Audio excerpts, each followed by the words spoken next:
Hello everyone, আসসালামু আলাইকুম। আজকের খুবই স্পেশাল একটা ভিডিওতে তোমাদের সবাইকে স্বাগতম। তোমরা যারা 2025 সালে ক্লাস 8 থেকে 9-এ উঠবা কিংবা ক্লাস 9 থেকে 10-এ উঠবা, তোমাদের কিন্তু গ্রুপ সিলেক্ট করা লাগবে। অর্থাৎ তুমি বিজ্ঞান, ব্যবসায় শিক্ষা নাকি মানবিক, অর্থাৎ সায়েন্স, কমার্স বা আর্টস নিবা, এটা কিন্তু সিলেক্ট করা লাগবে। এখন তোমরা কিন্তু অনেকটা বাচ্চা মানুষের মতো, অনেকেই কনফিউজড যে আমার কোনটা নেওয়া উচিত বা কোনটা নেওয়া আমার জন্য ভালো হবে, কেমন স্টুডেন্টদের কোন গ্রুপটা নেওয়া উচিত। তো এটা নিয়েই আজকে আমাদের পুরো ভিডিওটা থাকবে। তো কোন গ্রুপটা নিলে তোমার ক্যারিয়ার অপশনগুলো কী কী হতে পারে, বা আমি একটু ফাঁকিবাজি স্টুডেন্ট বা আমি একটু পড়াশোনা করতে পারি, অনেক পড়াশোনা করি, আমার কোনটা নেওয়া উচিত, সব কিছুই আমরা ডিটেলসে এক্সপ্লেন করব। অ্যান্ড কোন গ্রুপ নিলে তোমাকে কোন কোন সাবজেক্টগুলো পড়া লাগবে সব কিছুই আমরা এক্সপ্লেন করব। তো আমরা তিনজন আজকে এই ভিডিওটাতে থাকবো। আমি হচ্ছি তোমাদের রাকিব ভাইয়া। আমি বিজ্ঞান বিভাগ অর্থাৎ সায়েন্স থেকে ছিলাম। আমি সায়েন্স থেকে পড়াশোনা করি, পরবর্তীতে বুয়েটে কম্পিউটার সায়েন্স অ্যান্ড ইঞ্জিনিয়ারিং, এখন বর্তমানে একজন ইঞ্জিনিয়ার। আমার সাথে আরও দুইজন থাকবে। আসসালামু আলাইকুম সবাইকে। আমি হচ্ছে ওমর ফারুক। আমি হচ্ছে গিয়ে কমার্সে ছিলাম। আমি আমার কমার্স থেকে পড়াশোনা শেষ করে বর্তমানে ঢাকা বিশ্ববিদ্যালয় থেকে বিবিএ পড়তেছি, ইনস্টিটিউট অফ বিজনেস অ্যাডমিনিস্ট্রেশন থেকে, দ্যাট ইজ আইবিএ। সো আমি এখনও কারেন্ট স্টুডেন্ট আইবিএতে। হ্যালো এভরিওয়ান, আসসালামু আলাইকুম সবাইকে। আমি আবিদা পারভিন চৌধুরী। আমি আর্টস থেকে পড়াশোনা করেছি, বর্তমানে ঢাকা বিশ্ববিদ্যালয়ে সঙ্গীত বিভাগে অধ্যয়নরত আছি। আমিও একজন কারেন্ট স্টুডেন্ট। তো এখন আমি সায়েন্স যে বিভাগটা, এটা তোমাদের কাদের নেওয়া উচিত, কেমন স্টুডেন্টদের সায়েন্স নেওয়া উচিত, কিংবা এখান থেকে পড়াশোনা করে পরবর্তীতে তোমার কী কী সুবিধা, কী কী অ্যাডভান্টেজ, কী কী অসুবিধা আছে, এগুলো এক্সপ্লেন করব। তো তোমরা যারা সায়েন্স গ্রুপ বা বিজ্ঞান বিভাগ নিবা, এই বিজ্ঞান বিভাগের কী কী সুবিধা অসুবিধা এবং কাদের বিজ্ঞান বিভাগটা নেওয়া উচিত, আমি এটা নিয়ে ওভারঅল একটা ডিসকাশন করব। এর পরবর্তীতে কমার্স এবং আর্টস এটা নিয়েও একটা আলোচনা হবে। তারপর সবার লাস্টে তোমাদের কী কী সাবজেক্ট পড়তে হবে, সায়েন্স নিলে কী কী সাবজেক্ট পড়তে হবে, কমার্স নিলে কী কী সাবজেক্ট পড়তে হবে, আমরা এগুলোও তোমাদের বিস্তারিতভাবে ধরে তুলব। কারণ তোমরা তো কনফিউজড, আর এই ছোট্ট বয়সে না এটা নিয়ে আসলে ডিটেলস ধারণাটাও পাওয়া যায় না। তো আমরা তোমাদের গাইড করতেই এই সেশনটা নিচ্ছি। তো প্রথমত দেখো, বিজ্ঞান বিভাগ। বিজ্ঞান বিভাগের সবচেয়ে বড় যেই সুবিধাটা, সেটা হচ্ছে বাংলাদেশের বেশিরভাগ শিক্ষার্থী বিজ্ঞান বিভাগটা নেয়। তুমি যদি চিন্তা করো, অলমোস্ট 80% স্টুডেন্ট এই বিজ্ঞান বিভাগটা নিচ্ছে। তো এই বিজ্ঞান বিভাগ নিলে যেই সাবজেক্টগুলো আছে এগুলো রিসোর্স, মানে তুমি যে পড়াশোনা করবা, কি দেখে পড়াশোনা করবা, বই, টিচারের লেকচার, এগুলো কিন্তু অনলাইনে খুবই অ্যাভেলেবল। অনলাইনে না, শুধু অনলাইনে না, অফলাইনেও খুবই অ্যাভেলেবল। তো তুমি যদি নিজে থেকে পড়তে চাও তাহলে কিন্তু বিজ্ঞান বিভাগ তোমার খুবই ভালো একটা চয়েস হতে পারে। বিজ্ঞান বিভাগ, তুমি যদি ক্যারিয়ার অপশন বা তুমি ভবিষ্যতে যেই ক্যারিয়ারটা নিতে চাও সেটার কথা চিন্তা করো, তাহলে বিজ্ঞান বিভাগেই তোমার ক্যারিয়ার অপশনগুলো সবচেয়ে বেশি ওপেন থাকবে। তুমি বিজ্ঞান বিভাগ নিয়ে ডাক্তার, ইঞ্জিনিয়ার, ব্যাংকার থেকে শুরু করে, তুমি যদি আর্মিতে যাইতে চাও, ডিফেন্সে যাইতে চাও, সেখান থেকে শুরু করে সব কিছু, কিংবা নিজে উদ্যোক্তা হবা, সব কিছুই এই বিজ্ঞান বিভাগ থেকে হতে পারবা। ঠিক আছে। দ্বিতীয়ত, তুমি যদি বাংলাদেশের ইউনিভার্সিটিগুলো, বাংলাদেশের বিশ্ববিদ্যালয়গুলোর সিটের কথা চিন্তা করো, সেখানে বিজ্ঞান বিভাগের সিট হচ্ছে সবচাইতে বেশি। অন্যান্য বিভাগ থেকে বিজ্ঞান বিভাগের সিটটা সবচাইতে বেশি। এটা একটা সুবিধা আবার অসুবিধাও। সিট সবচেয়ে বেশি, সেমভাবে আমাদের স্টুডেন্টও কিন্তু সবচেয়ে বেশি। তো কম্পিটিশনটাও কিন্তু বিজ্ঞান বিভাগে অনেক বেশি হয়। আর বিজ্ঞানে যেই সাবজেক্টগুলো তোমাকে পড়া লাগবে ওগুলা একটু তুলনামূলক কঠিন বলা যায়। কঠিন আসলে একটা মানে রিলেটিভ ওয়ার্ড। ব্যাপারটা এরকম যে ওগুলো বুঝে বুঝে পড়তে হয়। তুমি যদি বুঝে বুঝে পড়ো তাহলে ওই ব্যাপারগুলো তোমার কাছে খুবই সহজ লাগবে। অতটা মুখস্থের কিছু নাই। তোমরা সমাজ পড়ে আসছো না, তাই তো? আবার গণিত তো পড়ে আসছো। সমাজে কি অনেক কিছু মুখস্থ করা লাগে না? আর গণিতে কি করা লাগে? তুমি জাস্ট নিয়মটা বুঝে তাইলেই হয়, মুখস্থ করার জিনিস কম। তো তুমি যদি বুঝে বুঝে বিজ্ঞান পড়তে পারো, বিজ্ঞানের যেই সাবজেক্টগুলো আমরা পরবর্তীতে দেখব, তাহলে দেখবো তোমার এফোর্টটা কম লাগতেছে। অত মুখস্থ বিদ্যা নাই আসলে বিজ্ঞানে। এটা অনেক বড় একটা সুবিধা যাদের এই বুঝে বুঝে পড়াটা ভাল লাগে। তো কারো যদি ক্লাস 8-এ বা ছোটো ক্লাসে গণিত ভাল লাগে, কিংবা তোমাদেরও একটা বিজ্ঞান ছিল, সাধারণ বিজ্ঞান যেটা, ওই সাবজেক্টগুলো ভাল লাগে, তাহলে আমার সাজেশন হচ্ছে তোমার বিজ্ঞান নেওয়া উচিত। আর যদি এরকম হয় যে তুমি বুঝতেছই না তুমি কোনটা নিবা, সায়েন্স নিবা না আর্টস নিবা নাকি কমার্স নিবা, সেক্ষেত্রে আমার সাজেশন হচ্ছে সায়েন্সটা নাও। কারণ তোমার পরবর্তীতে অনেকগুলো ক্যারিয়ার অপশন বা অনেকগুলো অপরচুনিটি খোলা থাকে। পরবর্তীতে তুমি চাইলে সায়েন্স থেকে কিন্তু বাকি দুইটা কমার্স বা আর্টসেও যাইতে পারবা, সেটা আমি একটু পরেই দেখাবো। আচ্ছা, ঠিক আছে। এখন আসি অসুবিধা কি। সুবিধার মধ্যে আরেকটা আছে, দেখবা তোমরা ছোটবেলায় এইম ইন লাইফে কি লিখতা, বড় হয়ে কি হবা, ম্যাক্সিমাম ডাক্তার হবা লিখতা, তাই না? কিংবা তোমাদের বাবা মাও দেখবা ম্যাক্সিমাম সময় চায় ডাক্তার ইঞ্জিনিয়ার হইতে। এই ডাক্তার ইঞ্জিনিয়ার কিন্তু শুধুমাত্র তুমি বিজ্ঞান বিভাগ থেকেই হতে পারবা। কমার্স বা আর্টসে পড়লে কিন্তু ডাক্তার ইঞ্জিনিয়ার হওয়ার যে অপরচুনিটিটা সেটা তুমি হারায় ফেলবা। অন্যান্য অনেক ক্যারিয়ার অপরচুনিটি থাকবে, অনেক কিছু হতে পারবা, কিন্তু এই দুইটা হওয়ার অপরচুনিটিটা আর থাকবে না। তো কারো যদি এরকম হয় ছোটোবেলা থেকেই অনেক ইচ্ছা যে আমি ডাক্তার হবই হব, আমি ইঞ্জিনিয়ার হবই হব, সেক্ষেত্রে তোমাকে আসলে বিজ্ঞান বিভাগটা নিতে হবে। আদারওয়াইজ কিন্তু তুমি এই দুইটা প্রফেশনের জন্য পড়াশোনা করতে পারবা না। ঠিক আছে? আচ্ছা, এখন গ্রুপ পরিবর্তন। তুমি যদি এসএসসিতে বিজ্ঞান বিভাগ নাও, এসএসসিতে ধরো সায়েন্স নিছো, এখন কলেজে উঠবা, হ্যাঁ, এইচএসসি ক্লাস 11-12, সেখানেও কিন্তু তোমাকে আবার বিভাগটা চুজ করতে হবে।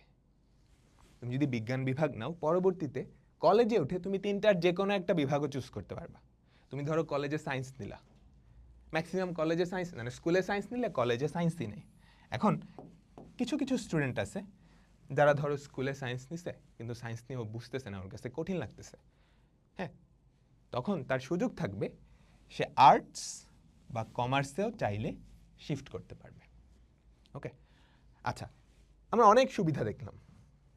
বড় সুবিধা যেটা হচ্ছে তোমার অনেকগুলো অপশান থাকতেছে, অনেকগুলো অপশান। তুমি এটা না হলে এটা হইতে পারবা, এটা না হলে এটা হতে পারবা। হ্যাঁ, এই অপশানগুলো থাকার কারণেই হয়তো আমাদের দেশের বেশিরভাগ শিক্ষার্থীরাই এই সায়েন্সটা নেয়। আচ্ছা, এবার চলো অসুবিধাটা। প্রথম অসুবিধাটা কি? যেটা প্রথম সুবিধা ছিল সেটাই প্রথম অসুবিধা। বাংলাদেশের সবচেয়ে বেশি শিক্ষার্থী সায়েন্স নেয়। তো সবচেয়ে বেশি শিক্ষার্থী সায়েন্স নেওয়ার মানে কি? এখানে কম্পিটিশনটা সবচাইতে বেশি। এখানে কম্পিটিশনটা সবচাইতে বেশি। তুমি অ্যাডমিশন টেস্টের কথা দেখলেই বুঝতে পারবা। ঠিক আছে, এখানে কম্পিটিশনটা সবচেয়ে বেশি, সিটও সবচেয়ে বেশি, কিন্তু সিটের তুলনায় স্টুডেন্ট আরও বেশি। তো দেখবে প্রতি সিটের এগেনস্টে একটা সিটের জন্য ইউনিভার্সিটিতে 100-150 জন মানুষজন পরীক্ষা দিচ্ছে। বুয়েটে বলো বা মেডিকেলে বলো, ইঞ্জিনিয়ারিং মেডিকেল কিংবা ভার্সিটির যেই বিজ্ঞানের সাবজেক্টগুলো আছে। হ্যাঁ, সেকেন্ড যে অসুবিধাটা, বাকি দুইটা গ্রুপ থেকে, কমার্স বা আর্টস থেকে, এখানে পড়াশোনার প্রেশারটা তুলনামূলক একটু বেশি। তুলনামূলক একটু বেশি। অ্যান্ড অনেকগুলো সাবজেক্ট কিন্তু বুঝে বুঝে পড়তে হয়, ম্যাথসের মতো অনেকটা। হ্যাঁ, সাবজেক্টগুলো আমরা পরে দেখব। তো এগুলো যদি তুমি বুঝে বুঝে না পড়ে মুখস্থ করতে যাও, সেক্ষেত্রে কিন্তু অনেক কঠিন লাগবে, অনেক কঠিন লাগবে। ঠিক আছে? তো যারা এরকম যে পড়াশোনায় কোনো এফোর্টই দিতে চাও না, ফাঁকিবাজি করবা, ওরা কিন্তু বিজ্ঞান বিভাগে আইসো না। ওরা আসলে ফাঁকিবাজি করে তো তুমি কোনো ইয়েতেই ভালো করতে পারবে না, তাই না? তুমি কোন সাবজেক্ট বা কোন গ্রুপ নিচ্ছ, এটার থেকে বড় কথা হচ্ছে তুমি যেই গ্রুপটা নিলা সেই গ্রুপে কিভাবে পড়াশোনা করতেছো, এটা সবচাইতে বেশি ইম্পর্টেন্ট। ঠিক আছে? তো এই ছিল সায়েন্সের ওভারঅল ডিসকাশন। আমি একটা সাজেশন দিই, তুমি যদি বুঝতে না পারো যে তোমার কি করা উচিত, সায়েন্স নিব না আর্টস নিব নাকি কমার্স নিব, আমার সাজেশন হচ্ছে সায়েন্স নিয়ে নাও। ঠিক আছে? ওকে, তো এখন কমার্স নিয়ে বা ব্যবসায় শিক্ষা এই বিভাগটা কাদের নেওয়া উচিত এবং এটার যেই সুবিধা অসুবিধা, এটা ডিসকাস করতে তোমাদের ওমর ভাই আসতেছে। সো মোটামুটি আমরা সায়েন্সের সুবিধা অ্যান্ড অসুবিধা দুইটা নিয়েই জানতে পারলাম। কি করলে আমাদের সায়েন্স নেওয়া উচিত অ্যান্ড কেমন স্টুডেন্ট হইলে আমাদের সায়েন্সটাকে অ্যাভয়েড করা উচিত। আচ্ছা, এবার আসলো কমার্স। কমার্সের বেশ কিছু সুবিধা রয়েছে এবং অসুবিধাও রয়েছে, রাইট? সো কমার্সে আমাদের সবার একটা কমন পারসেপশন যে আমরা হচ্ছে এতদিন ম্যাথে যারা উইক ছিলাম তারা কমার্সে চলে যাব, বাট আসলে কি এটা একটা রাইট ডিসিশন? চলো একটু দেখি। আচ্ছা, কমার্সের সুবিধা দিয়ে স্টার্ট করতেছি। কমার্সের সুবিধাটা আসলে কি? কমার্সের সুবিধা হচ্ছে সায়েন্সে তুমি যেরকম কম্পিটিশন ফেস করবা, যেটা একটু আগে দেখলা যে অ্যারাউন্ড 80% স্টুডেন্ট সায়েন্স নিয়ে থাকে, সো বাকি যে স্টুডেন্ট তারা হচ্ছে আর্টস কমার্সে চলে যায়। সো ওই তুলনায় আমাদের কমার্সে কম্পিটিশনটা একটু কম। কমার্সে সায়েন্সের মতো অত ভালো ভালো স্টুডেন্ট আসে না, কয়েকজন স্পেসিফিক স্টুডেন্টস বাদে, রাইট? সো এটা একটা ভালো সুবিধা যে তুমি চাইলে একটা কলেজের টপার হয়ে যেতে পারো, স্কুলের ভালো টপার হয়ে যেতে পারো যদি তুমি কমার্স নিয়ে থাকো। আচ্ছা, আরেকটা অসুবিধা বলি। অসুবিধা কি? যেহেতু কম স্টুডেন্ট এখানে নিয়ে থাকে, তাহলে বিশ্ববিদ্যালয় থেকে শুরু করে ভালো ভালো কলেজগুলোতে কমার্সের কি এতগুলো অ্যাভেলেবেল থাকা উচিত? কমার্সের সিটটাও হচ্ছে কম, অ্যান্ড যেহেতু সিট কম তার মানে তুমি এখানে আবার একটু কম সিটের কারণে একটু প্যারা খেতে পারো। আচ্ছা, সেকেন্ডলি আরেকটা অসুবিধা আছে কমার্সে, সেটা হচ্ছে তুমি সায়েন্সে যেরকম টিচারের অ্যাভেলেবিলিটি থেকে শুরু করে কন্টেন্টসের অ্যাভেলেবিলিটি পাবা। তুমি তোমার আশেপাশে অনেক ফিজিক্স, কেমিস্ট্রি, ম্যাথ, বায়োলজি অনেকগুলো কন্টেন্টস অ্যাভেলেবেল পাবা। যখন তুমি কমার্স নেবা তখন তোমার স্কুল বাদে এবং কয়েকটা স্পেসিফিক জায়গা বাদে এই কন্টেন্টগুলো বা তুমি কোত্থেকে পড়তে পারো সেই বিষয়গুলো নিয়ে একটু প্যারা খেতে পারো কয়েকজন। ঠিক আছে। এছাড়া মোটামুটি যারা হচ্ছে গিয়ে পড়াশোনা একটু অ্যাভয়েড করতে চাও, যারা হচ্ছে একটু আমার মতো ফাঁকিবাজ, তারা হচ্ছে গিয়ে চাইলে কমার্স নিতে পারো। অ্যান্ড কমার্সের প্রেশারটা সায়েন্সের তুলনায় মোটামুটি বেশ ভালোই কম আমি বলবো। ঠিক আছে, আচ্ছা, তো সুবিধা অসুবিধা ডিসকাশন হয়ে গেল। নেক্সট আসে আমাদের গ্রুপ পরিবর্তন। আচ্ছা, গ্রুপ পরিবর্তনের ক্ষেত্রে তোমার যদি মনে হয় যে না ভাইয়া আমি 9-10 পর্যন্ত পড়লাম কমার্স, অ্যান্ড কমার্স পড়ার পরে আমার মনে হচ্ছে যে না কমার্স আমার ভালো লাগতেছে না, আমি বিজনেসের দিকে যাব না, বা আমার হচ্ছে গিয়ে ওই সাইডটা খুব একটা এক্সপ্লোর করার ইচ্ছা নাই, তাহলে আমি কি করতে পারি? তাহলে তুমি ইজিলি আর্টসে শিফট করতে পারো। দ্যাট মিনস তুমি সাংবাদিকতা থেকে শুরু করে তুমি হচ্ছে ইতিহাস নিয়ে পড়াশোনা করতে পারো, ইকোনমিক্স নিয়ে পড়াশোনা করতে পারো। তুমি চাইলে তোমার ক্যারিয়ারটা সুইচ করার একটা অপশন পাবা, যেটা শুধুমাত্র আর্টসেই যেতে পারবা। আর যাদের কমার্স মোটামুটি ভালো লেগে গেছে তারা তো ইজিলি কমার্সেই থাকতে পারবা। ঠিক আছে, এখন তোমাদের আর্টস নিয়ে কথা বলতে, আর্টসের সুবিধা অসুবিধা অ্যান্ড ক্যারিয়ার অপশনস নিয়ে কথা বলতে আমি নেক্সট রাখবো আবিদাকে। আচ্ছা, এতক্ষণ ধরে রাকিব ভাইয়া আর ওমর ভাইয়া কিন্তু যত ভালো ভালো স্টুডেন্ট ছিল তাদের সবাইকে সায়েন্স এবং কমার্সে নিয়ে চলে গেছে। এখন আমরা যারা বাকি আছি তারা কি কম মেধাবী স্টুডেন্ট? একদমই না। তাহলে আমরা আর্টস কারা কারা পড়বো? তাহলে চলো দেখে নিই আর্টস পড়তে গেলে আমাদের কি কি সুবিধা পাওয়া যাবে এবং কি কি অসুবিধা আমরা ফেস করব, সেই জিনিসগুলো নিয়ে এখন আমরা আলোচনা করব। তো বেসিক্যালি আমরা আর্টস কারা কারা পড়ে থাকি? যারা একটু ম্যাথস কম বুঝি তারাই তো আমরা আর্টসে চলে আসি, তাই না? তোমাদেরকে আরেকটা মজার গল্প বলি। আমি যখন নবম দশম শ্রেণীতে ছিলাম তখন কিন্তু সায়েন্সে পড়েছিলাম, কিন্তু পরবর্তীতে একটু ম্যাথসটা মাথায় বেশি একটা ঢুকে না, এই জন্য পরে আমি কি করলাম, আর্টস নিয়ে পড়াশোনা করে ফেলছি। তো আর্টসে গিয়ে আমি যে মজার জিনিসটা পেয়েছি, আমরা কম পড়েও অনেক ভালো কিছু করতে পারি, কম পড়েও কিন্তু আমরা ভালো মার্কস পেতে পারি। তো এই দিক থেকে যারা আমরা একটু ফাঁকিবাজি স্টুডেন্টরা আছি তারা কিন্তু চাইলেই আর্টস পড়তে পারি। এবং দেখো, যেহেতু পড়াশোনা একটু কম, আমি এত বেশি কম বলবো না, কারণ এখানে মুখস্থের অনেক ব্যাপার থাকে, বাট যদি যেহেতু আমাদের একাডেমিকে একটু কম প্রেশার, তো আমরা কিন্তু অন্যান্য অনেক দিকে ফোকাস করতে পারবা। যেমন ধরো, আমরা যখন কেউ যদি পছন্দ করি বিতর্ক করা, অথবা কেউ গান নাচ, এই জিনিসগুলোকে আমরা যদি কন্টিনিউ করতে চাই, তাহলে কিন্তু আমরা চাইলে আর্টস নিয়ে পড়তে পারি। ঠিক আছে, তো একটু চলে যাব অসুবিধার দিকে। হিউজ অসুবিধা আছে, তারপরে একটু কমিয়ে বলবো। সেটা হচ্ছে, এই যে আর্টস নিয়ে যদি তুমি পড়ো, তাহলে ডাক্তার ইঞ্জিনিয়ার হতে পারবা না। আমাদের অধিকাংশ বাবাদেরই কিন্তু একটা স্বপ্ন থাকে যে ছেলে মেয়ে বড় হয়ে ডাক্তার হবে, ইঞ্জিনিয়ার হবে। তো এটা আসলে আর্টস পড়ে কখনো পসিবল না। ঠিক আছে, কিন্তু তুমি চাইলে এখান থেকে কিন্তু সাংবাদিক হতে পারবা, এখান থেকে তুমি ইংরেজি সাহিত্য নিয়ে পড়াশোনা করতে পারবা, বাংলা সাহিত্য নিয়ে পড়াশোনা করতে পারবা, এই সাবজেক্টগুলো কিন্তু চুজ করতে পারবা। আরেকটা কথা হচ্ছে, আর্টসের স্টুডেন্টদের যখন তোমরা বিশ্ববিদ্যালয়ে পরীক্ষা দিতে যাবে, তখন কিন্তু সিট সংখ্যা অনেক কম। ঠিক আছে, তো সেক্ষেত্রে তোমাদের এটা একটা অসুবিধা বলা যায়, তোমাদের একটু বেশি কম্পিটিশন থাকবে, বেশি পড়তে হবে, যেহেতু সিটটা একটু কম। ঠিক আছে, তো এই তো ব্যাপার। এবং আরেকটা জিনিস হচ্ছে, আর্টস থেকে কিন্তু তোমরা অন্য কোনো জায়গায় মুভ করতে পারবে না। যেমন ধরো, তোমরা সায়েন্স থেকে অন্যান্য জায়গায় যেতে পারো, আর্টসে যেতে পারো, কমার্সে যেতে পারো, কমার্স থেকে আবার আর্টসে আসতে পারো, কিন্তু আর্টস থেকে আসলে অন্য কোনো জায়গায় যাওয়াটা কিন্তু সম্ভব না। তো এখন আমরা প্রত্যেকটা গ্রুপে কি কি সাবজেক্ট আছে সব কিছু নিয়ে বিস্তারিত আলোচনা করব। তাহলে চলো দেখে নেওয়া যাক। তো আমরা এখন যারা সায়েন্স আর্টস বা কমার্স নিচ্ছি, কোন গ্রুপে কি কি সাবজেক্টগুলো পড়া লাগবে সেগুলো আমরা দেখব। হ্যাঁ, তো সাবজেক্টগুলো সম্পর্কে তোমাদের মোটামুটি একটা আইডিয়া আছে, আরও কিছু নতুন নতুন সাবজেক্ট আসবে, আমি ওগুলো একটু দেখাই। তো প্রথমত আমরা এসএসসি নিয়ে আলোচনা করব, ক্লাস 9-10, পরবর্তীতে কলেজ নিয়েও আমরা তোমাদের দেখা দিব কি কি পড়া লাগবে। তো প্রথমত আসি এসএসসির কমন সাবজেক্ট। তার মানে তুমি সায়েন্স নাও, আর্টস নাও বা কমার্স নাও, তুমি যেই গ্রুপটাই নাও না কেন, তোমাকে এই সাবজেক্টগুলো পড়া লাগবে। এখানে তো অনেকগুলো সাবজেক্ট, এতগুলো পড়া লাগবে না, এতগুলো পড়া লাগবে না। তো তোমাকে প্রথমত বাংলা পড়তে হবে, বাংলা প্রথম, বাংলা দ্বিতীয়, এই দুইটা ম্যান্ডেটরি। তো এই দুইটাই কি আছে আশা করি সবাই জানো। বাংলা প্রথমে কি গদ্য পদ্য আছে, আর এখানে হচ্ছে ব্যাকরণ। তারপর ইংরেজি প্রথম, ইংরেজি দ্বিতীয়, তাই তো? দ্বিতীয় পত্রটা আসলে গ্রামারের। তারপর গণিত, গণিত পড়তে হবে। হ্যাঁ, এসএসসিতে গণিত আছে, তুমি যেই গ্রুপেই নাও না কেন, এটাকে বলে সাধারণ গণিত, অত কঠিন না, মোটামুটি সহজই আছে। তো এই গণিতটা আসলে লাগবে তুমি যেই গ্রুপটাই নাও না কেন। তারপর হচ্ছে তথ্য যোগাযোগ প্রযুক্তি, এটাও সবারই আছে, এই সাবজেক্টও তোমরা পড়ে আসছো। বাংলাদেশ ও বিশ্ব পরিচয়, আমাদের ইতিহাস, সামাজিক বিজ্ঞান, ওই টাইপের টপিকগুলো এখানে পড়ানো হবে। তো এগুলো কিন্তু ম্যান্ডেটরি। তারপর ধর্ম, তুমি যেই ধর্মের হও ওই ধর্মের সাবজেক্টটা চুজ করা লাগবে। তারপর এখানে অপশনাল কয়েকটা সাবজেক্ট আছে, এখান থেকে কয়েকটা চুজ করা লাগে।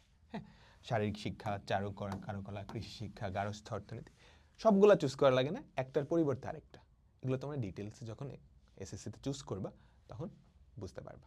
হ্যাঁ, তো এগুলা কিন্তু সবারই পড়া লাগে, সবারই পড়া লাগবে। এবং দেখতেছো এই সাবজেক্টগুলাই কিন্তু বেশি, এসএসসিতে কমন সাবজেক্টের পরিমাণ অনেক বেশি। এবার আসি যারা সায়েন্স নিবা, তাদের এই সাবজেক্টগুলো আলাদাভাবে পড়া লাগবে। এটা শুধুমাত্র সায়েন্সে। তোমাদের ক্লাস 8-এ বিজ্ঞান নামের একটা বিষয় ছিল না, সায়েন্স। ওই সায়েন্সটাকেই আমরা ভেঙে 3টা সাবজেক্ট পড়ব। একটা হচ্ছে পদার্থ বিজ্ঞান, তোমাদের 8-এ কিছু চ্যাপ্টার কিন্তু পদার্থ বিজ্ঞানের ছিল। আরেকটা হচ্ছে রসায়ন, আরেকটা হচ্ছে জীববিজ্ঞান। তো পদার্থ বিজ্ঞান এটা কি? তোমাদের যে গতির সূত্র কিংবা মহাকর্ষ অভিকর্ষ, এই টপিকগুলো পড়ছো না, আপেল কিভাবে মাটিতে পড়ে, এই সূত্র টুত্রগুলো নিয়ে এই জিনিসটা। হ্যাঁ, এখানে থিওরিও আছে, আবার প্রত্যেকটা থিওরি রিলেটেড ম্যাথসও আছে। তুমি একটা কনসেপ্ট পড়লা, তারপর ওই কনসেপ্টের কিছু ম্যাথস পরীক্ষায় আসে। হ্যাঁ, তো এইটা ভালোই বুঝে পড়ার জিনিস, এটা কিন্তু মুখস্থ করলে হবে না। এটা বুঝে বুঝে পড়লে অনেক মজার এবং অনেক ইন্টারেস্টিং। আমাদের রিয়েল লাইফের যেই জিনিসগুলো, এই যে ধরো আমি হাঁটতেছি, কেন আমি পড়ে যাচ্ছি না, কিংবা এটা উপরে নিক্ষেপ করলে কেন ফেরত আসতেছে, সব কিছুই কিন্তু আমাদের এই পদার্থবিজ্ঞানে এক্সপ্লেন করা হয়। তারপর হচ্ছে রসায়ন। রসায়ন হচ্ছে বিক্রিয়া। হ্যাঁ, তুমি যখন একটা মোমবাতি জ্বালাও, তখন সেখানে কি অক্সিজেন পুরায় কার্বন ডাইঅক্সাইড হয়, তাই না? আগুন জ্বলতে সহায়তা করে অক্সিজেন। যত ধরনের রাসায়নিক বিক্রিয়া বা রাসায়নিক যত প্রক্রিয়া আছে সব কিছুই আমাদের রসায়ন এই সাবজেক্টে পড়ানো হয়। তো এখানে মুখস্থের জিনিসপত্রও আছে, আবার ম্যাথামেটিক্যাল জিনিসপত্রও আছে। ঠিক আছে, এখানে মুখস্থেরও বেশ কিছু জিনিসপত্র আছে, আবার কি ম্যাথামেটিক্সও আছে। তারপর হচ্ছে জীববিজ্ঞান। নাম শুনেই বুঝতে পারতেছ, আমাদের জীবন, যেমন মানব দেহ, কিংবা তোমরা যারা ডাক্তারি পড়বা, ভবিষ্যতে ডাক্তার হবা, এই সাবজেক্টটা কিন্তু তোমাদের সবচাইতে ইম্পর্টেন্ট। হ্যাঁ, আমাদের জীবনে বা আমাদের জৈবিক যত জিনিসপত্র আছে সব কিছু এখানে এক্সপ্লেন করা হয়। ঠিক আছে, আর তারপর হচ্ছে উচ্চতর গণিত। উচ্চতর গণিত সাধারণ গণিতেরই একটু অ্যাডভান্সড ভার্সন, ওটা থেকে একটু কঠিন। কঠিন আসলে বলা ঠিক না, মানে এটা বুঝতে আরেকটু এফোর্ট দেওয়া লাগবে। তো ক্লাস 9-10-এ এই 4টা সাবজেক্ট হচ্ছে কি আমাদের গ্রুপ সাবজেক্ট। তুমি যখন কলেজে উঠবা দেখবা এই 4টা সাবজেক্ট আরও বেশি হয়ে গেছে, 8টা হয়ে গেছে। আমরা সেটা পরে দেখব। তো এখন কমার্সের যেই সাবজেক্টগুলো পড়া লাগবে সেটা এক্সপ্লেন করার জন্য আমি তোমাদের ওমর ভাইয়াকে একটু ডেকে নিচ্ছি। সো মোটামুটি আমরা সায়েন্স নেওয়ার পরবর্তীতে কী কী বিষয়ে পড়াশোনা করব তা নিয়ে একটা আইডিয়া পেয়ে গেলাম। তারপর আসে কমার্স। কমার্স নেওয়ার পরে তুমি কমন সাবজেক্টসগুলোর পাশাপাশি আর কোন কোন বিষয় পড়বো তা নিয়ে মূলত এখন ডিসকাশনটা। সো প্রথমেই আমরা দেখতে পাচ্ছি ফাইন্যান্স অ্যান্ড ব্যাংকিং। আচ্ছা, ফাইন্যান্স অ্যান্ড ব্যাংকিংটা কি? ফাইন্যান্স অ্যান্ড ব্যাংকিং হচ্ছে মূলত প্ল্যানিং। তুমি একটা ব্যবসা কিভাবে করবা, তার যে প্ল্যানিংটা হবে, তুমি কিভাবে কোন প্রোডাক্টটা কিনবা, সেটা কি আসলেই তোমার জন্য কিনা ঠিক হয়েছে কিনা, এই সিদ্ধান্তগুলো নিয়েই মূলত ফাইন্যান্স ডিসকাশন করে। তারপর আসে ব্যাংকিং। ব্যাংকিং কি চাইলে একটা ব্যাংক এত টাকা আমাদের প্রোডাকশন করতে পারে? না, পারে না। কেন পারে না? এই সমস্ত বিষয়গুলো তুমি ব্যাংকিংয়ে দেখতে পারবা। অ্যান্ড প্রত্যেকটা ব্যাংক কিভাবে চলে, ব্যাংকের আয় কিভাবে, ব্যাংকের ব্যয় কিভাবে, একটা ব্যাংক কিভাবে রান করে, সব কিছু তুমি ফাইন্যান্স অ্যান্ড ব্যাংকিংয়ের মধ্যে পেয়ে যাবা। বাংলাদেশ ব্যাংক এবং অন্যান্য ব্যাংকগুলো কি সিমিলার নাকি ডিফারেন্ট, এবং কী কী ডিফারেন্স আছে তাদের মধ্যে। তারপর আসে ব্যবসায় উদ্যোগ। অনেকেই বড় হয়ে ব্যবসা করতে চাও, অনেকেই বড় হয়ে নিজের একটা বিজনেস করতে চাও। সো ওইগুলোর একদম বেসিক জিনিসপাতি, যেগুলো হচ্ছে না জানলেই না, বা জানলে হয়তো বা তোমার জন্য অনেকটা বেটার হতে পারে, সেইগুলোর প্র্যাকটিক্যাল এক্সাম্পল সহ দেখতে পারবা এখানে, রাইট? ব্যবসায় উদ্যোগের পরবর্তীতে আমরা পাই সায়েন্স। বাট এই সায়েন্স কি ওই সায়েন্সের মতো এত ডিফিকাল্ট? মোটেও না। এই সায়েন্সে তুমি ফিজিক্স, কেমিস্ট্রি অ্যান্ড বায়োলজি সবগুলোর সবচেয়ে সহজ অধ্যায়গুলো যতটুকু তোমার জীবনের জন্য জানা প্রয়োজন ততটুকুই পেয়ে যাবা এই বইটাতে। তারপর আসে আমাদের সবার প্রিয় হিসাব বিজ্ঞান। হিসাব বিজ্ঞানটা বসে কি বোঝাচ্ছে? আসলে হিসাবের কেউ বিজ্ঞানী হয়ে যাবে এমন কিছু না। তুমি যে সারা বছর ধরে ব্যবসাটা করলা, তোমার যে আয় হলো, তোমার যে ব্যয় হলো, ওইটার একটা তোমার ক্যালকুলেশন প্রয়োজন না? ওই বছরটা কিভাবে তুমি সব কিছু রান করলা, সব কিছু জানা প্রয়োজন না? এটাই হচ্ছে হিসাব বিজ্ঞান। এখানে অত কমপ্লেক্স বা কঠিন ম্যাথ আসে না। এখানে খুবই সহজ একটা ম্যাথ, একটা ব্যবসার জন্য সম্পর্কিত যা যা ম্যাথ প্রয়োজন সেগুলোই আমরা দেখতে পারি আমাদের হিসাব বিজ্ঞানে। আলটিমেটলি প্রত্যেকটাই হচ্ছে বড় হয়ে তোমাদের ক্যারিয়ার অপরচুনিটি নিয়ে আসে। তুমি চাইলে ফাইন্যান্স অ্যান্ড ব্যাংকিং নিয়ে পরবর্তীতে অনেক জায়গায় পড়াশোনা করতে পারো, তুমি হিসাব বিজ্ঞান নিয়ে পড়াশোনা করতে পারো, তুমি চাইলে বিবিএ করতে পারো, রাইট? সবগুলোরই একদম বেসিক জিনিসপাতি এখানে পেয়ে যাই আমরা, ঠিক আছে? সো পরবর্তীতে তোমাদের হচ্ছে গিয়ে আর্টসের কোন কোন সাবজেক্ট পড়া উচিত সেইগুলো নিয়ে ডিসকাশন করবে তোমাদের আবিদা আপু। এখন আমরা যারা আর্টস নিব অর্থাৎ মানবিক বিভাগে যাব, আমরা কি কি সাবজেক্ট পড়ব এবং সেই সাবজেক্টগুলোর মধ্যে কি কি থাকবে সেই বিষয়গুলো আমরা একটু দেখে নিব। চলো, প্রথমত আমি কথা বলবো অর্থনীতি নিয়ে। তো আমরা অনেকেই এই অর্থনীতি সাবজেক্টটা হুট করে যখন দেখি তখন একটু ভয় লাগে যে এটার মধ্যে কিছু ম্যাথমেটিক্যাল টার্ম থাকে, যে আবিদাব্বু একটু আগে বলে গেল যারা ম্যাথস একটু কম পারে তাদের জন্য আর্টস, কিন্তু এখানে আবার কেন ম্যাথস থাকবে? তো দেখো, এটা দেখে আসলে ভয় পাওয়ার কোনো কারণ নাই, কারণ আমিও প্রথম যখন দেখেছিলাম আমার কাছে একটু ভয় লেগেছিল, কিন্তু পরবর্তীতে এটার মধ্যে যে এত ইন্টারেস্টিং জিনিস আছে সেটা তোমরা যখন পড়বা তখনই বুঝতে পারবা। হয়তো দেখা যায় কিছু চিত্র থাকে, ঠিক আছে, অর্থনীতির, বাংলাদেশের অর্থনীতি কিভাবে আপ ডাউন হচ্ছে, এই অনেকগুলো টার্ম থাকবে, এগুলো একটা চিত্র থাকে, সেখান থেকে তুমি জাস্ট তোমার নিজের মতো করে ব্যাখ্যা করবা, এগুলো থাকে। তো এবং অর্থনীতি থেকে কিন্তু মার্কস পাওয়াটা অনেকটা ইজি, যেমনটা হচ্ছে সায়েন্সের, যেমন ফিজিক্স, কেমিস্ট্রি, তারপর হচ্ছে তোমার জীববিজ্ঞানের মতো কাইন্ড অফ। তো এই অর্থনীতি সাবজেক্টটা কিন্তু আমাদের জন্য অনেক বেশি ইম্পর্টেন্ট। কেন? কারণ আমরা যখন ইন্টারে উঠবো তো তখন আমাদের অনেকগুলো সাবজেক্ট থাকবে, সেগুলো আমি তোমাদেরকে দেখাবো। তো তখন আমরা অনেকেই অর্থনীতিটা পড়তে পারি না। কেন পারি না? কারণ আমরা যেহেতু এসএসসিতে ভালো করে পড়ে আসি না, যার কারণে এইচএসসি লেভেলে গেলে আমাদের কিন্তু অনেক ভয় কাজ করে যে আমরা অর্থনীতি নিয়ে সামনে আগাবো কিনা। সেক্ষেত্রে তোমাদের একটা বড় জিনিস জানার একটা সুযোগ হয়েছে, সেটা আমি তোমাদেরকে বলে দিচ্ছি। তোমরা যখন বিশ্ববিদ্যালয়ে পরীক্ষা দিবা, যারা যারা এইচএসসিতে অর্থনীতি নিয়ে পড়াশোনা করবা, তারা কিন্তু ইংরেজি যে সাবজেক্টটা আছে সেটা পাওয়ার পসিবিলিটিটা অনেক বেশি থাকে। যখন তুমি চুজ করবা এই সাবজেক্টটা, তখন তোমার পাওয়ার পসিবিলিটিটা একটু বেড়ে যায়। তো তাই জন্য আমরা কিন্তু এসএসসি লেভেল থেকে যদি অর্থনীতি ভালো করে পড়ে যাই, তাহলে আমাদের আর কোনো টেনশন থাকতেছে না। তারপর আমরা চলে যাই বাংলাদেশের ইতিহাস ও বিশ্ব সভ্যতা। এখানে শুরুতেই আমরা হচ্ছে পুরো বাংলাদেশের ইতিহাস জানবো এবং আমাদের মুক্তিযুদ্ধ, তারপর আমাদের ভাষা আন্দোলন, গণ আন্দোলন, এই সব ব্যাপার হচ্ছে একদম সিকোয়েন্স ওয়াইজ সুন্দর করে সাজানো থাকে, এই জিনিসগুলো আমরা জানবো।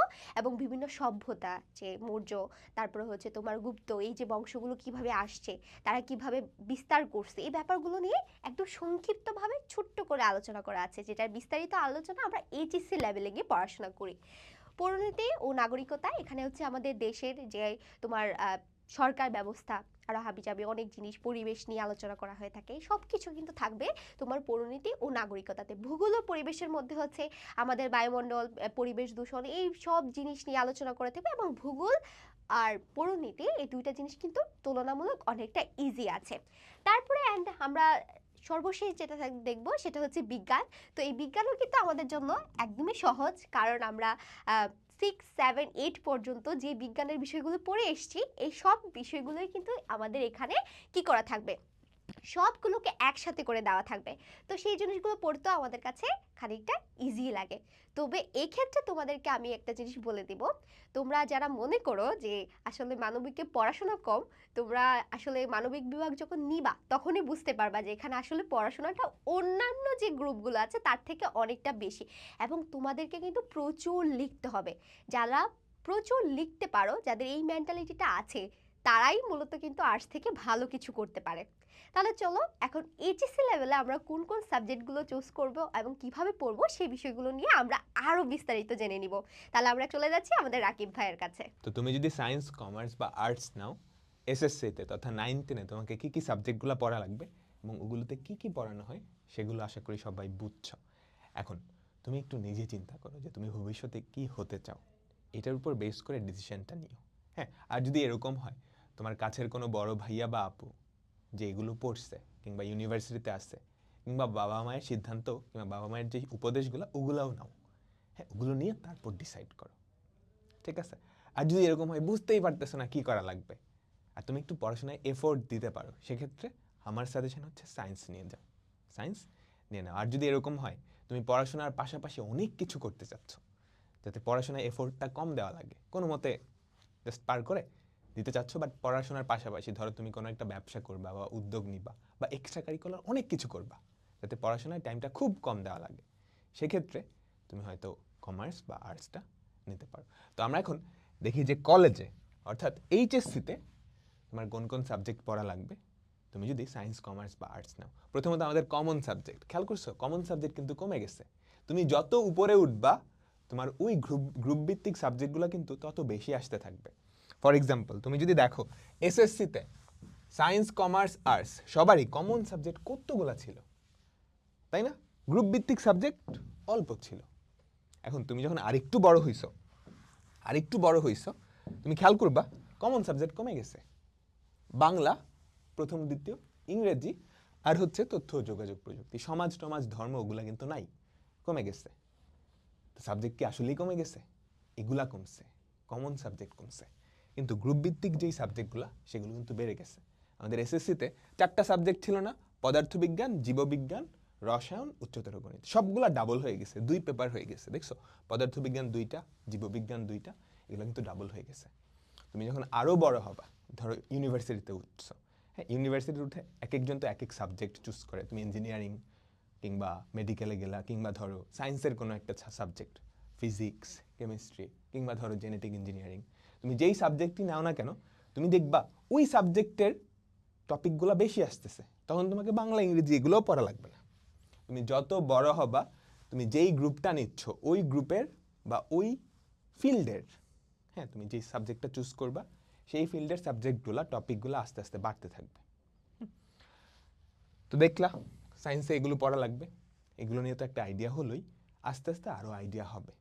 হ্যাঁ, তো এরপর কমার্সে কী কী সাবজেক্ট পড়া লাগবে সেটার জন্য আমি ওমরকে ডেকে নিচ্ছি। সো আমরা মোটামুটি এইচএসসি নিয়ে এখন কথা বলবো। এইচএসসিতে যারা কমার্স নিবা, সে হতে পারে তুমি হচ্ছে গিয়ে সায়েন্স থেকে শিফট করতেছো অথবা তুমি কমার্স থেকেই ছিলা, তোমরা কী কী পড়বা। এইচএসসিতে তুমি হচ্ছে এসএসসি যা যা পড়েছিলা তারই একটু ব্রেকডাউন করা হবে। তার মানে তুমি ব্যবসায় সংগঠনে যা পড়েছিলা সেই একই জিনিস তোমাকে আবার পড়ানো হবে, কিন্তু আরও একটু ডিটেল প্রোভাইড করা হবে আর কি। ডিটেলসে পড়াশোনা করা হবে, যেখানে তুমি দেখতে পাচ্ছ প্রথম পত্র এবং দ্বিতীয় পত্র 2টা পেপারে তুমি পড়তেছো। আমাদের হিসাব বিজ্ঞানেও মোটামুটি আমরা দেখেছিলাম যে প্রথমবার একটা বইতে শেষ, বাট এবার তোমাকে আরও অনেক ধরনের অ্যাডভান্স পড়াশোনা করানো হবে, যেখানে তুমি প্রথম পত্র এবং দ্বিতীয় পত্র হিসেবে পাচ্ছ। তারপর যেটা পাচ্ছি সেটা হচ্ছে আমাদের উৎপাদন ও বিপণন ব্যবস্থাপনা। তার মানে কি? মার্কেটিং। তুমি তোমার প্রোডাক্টটা মানুষের কাছে কীভাবে উপস্থাপন করবা, তোমার প্রোডাক্টটাকে আসলেই মানুষ কিনবে কি না, তোমার প্রোডাক্টের মধ্যে কী কী জিনিস আছে যেটা তোমার মানুষকে অ্যাট্রাক্ট করতে পারে, সেই ব্যাপারগুলো নিয়েও পড়াশোনা করানো হবে তোমাদের কলেজে। এছাড়া তোমার কাছে অপশনও থাকবে, তুমি সেটা না পড়তে চাও তোমার কাছে আবার ফাইন্যান্স চলে আসবে।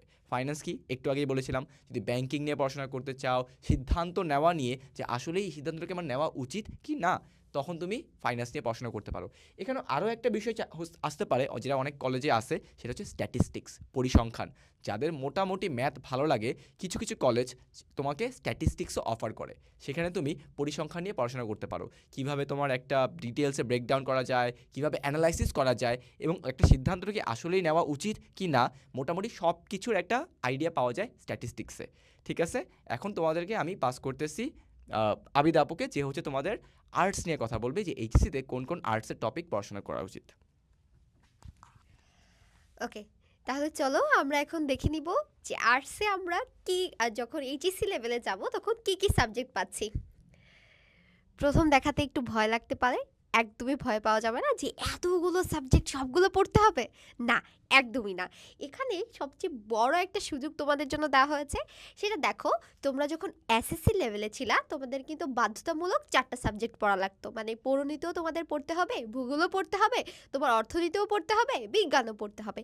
তো এরকম জিনিসটা কিন্তু এখানে নাই। দেখো এখানে অনেকগুলো সাবজেক্ট দেওয়া আছে, তুমি তোমার পছন্দ মতো জিনিসগুলোকে চুজ করবা। তোমাদের যাদের তোমরা দেখেছিলা যে অর্থনীতি পড়ে ভালো মার্কস পেতা, তারা কিন্তু অর্থনীতিটা নিয়ে নিবে, এবং এইটা নিলে তোমরা অ্যাডমিশন লেভেলে গিয়ে কী ধরনের সুবিধা পেতে পারো সেই জিনিসগুলো কিন্তু আমি তোমাদেরকে আগেই বলে দিয়েছি, তাহলে এখন আর রিপিট করব না। তারপর দেখো এখানে এই যে তুমি এসএসসিতে পরিণতি পড়ে আসছিলা না, দেখছো সেম সাবজেক্ট কিন্তু এখানেও আছে। তো তোমরা যারা এসএসসিতে পড়ে আসছো তারা যখন এইচএসসি লেভেলে যাবা, এই সাবজেক্টটা কিন্তু তোমাদের জন্য একদম পানি ভাতের মতো সোজা মনে হবে। তারপরে দেখো ইতিহাস, সেমভাবে ইতিহাসের মধ্যেও তোমরা ওই নবম দশম শ্রেণীতে যা পড়ছিলে জিনিসগুলো পাবা। এরকম অনেকগুলো দেখো, মনোবিজ্ঞান আছে, কৃষি শিক্ষা আছে, তারপর ইসলামের ইতিহাস, যেটা ইসলাম শিক্ষা পড়ে আসবা, এখানে এই জিনিসগুলো পাবা।